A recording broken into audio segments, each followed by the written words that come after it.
رسالے کا اعلان فرش پہ ہو گیا.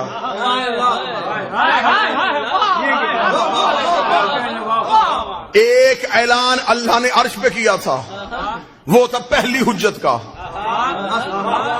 وہ تھا آدم کی خلافت کا. وہ اعلان ہوا تھا فرشتوں میں، یہ ہوا صحابیوں میں.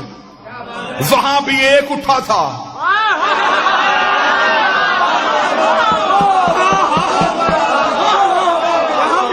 یہاں پھر ایک اٹھا. اب توجہ میری طرف رکھنا. جو وہاں اٹھا تھا اس نے کیا کہا تھا؟ اس کا تجھے سجدہ کروں گا، اسے نہیں کروں گا. ابلیس کل بھی یا اللہ مدد کا قائل تھا.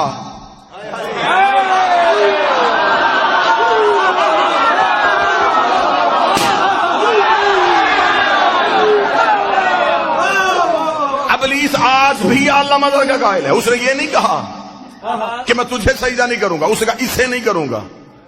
کیا تھا اس کے پاس؟ رکھو علماء کے سروں پہ قرآن.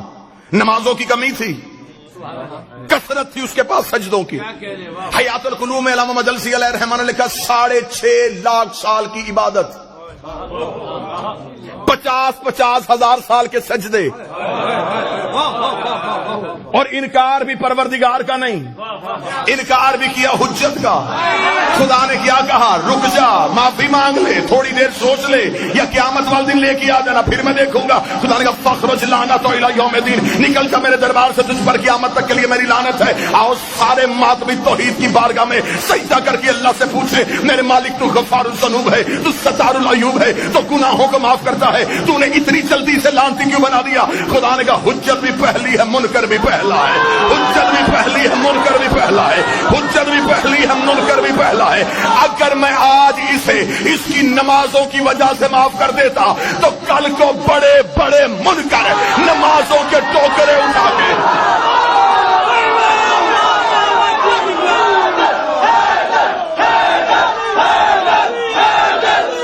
بادشاہ حسین سلامت،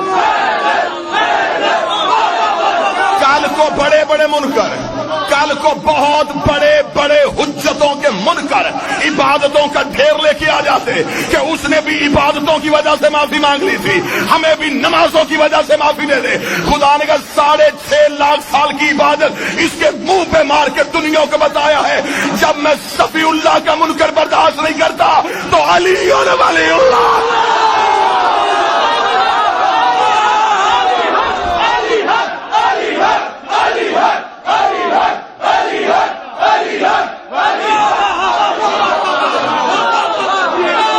بادشاہ حسین السلام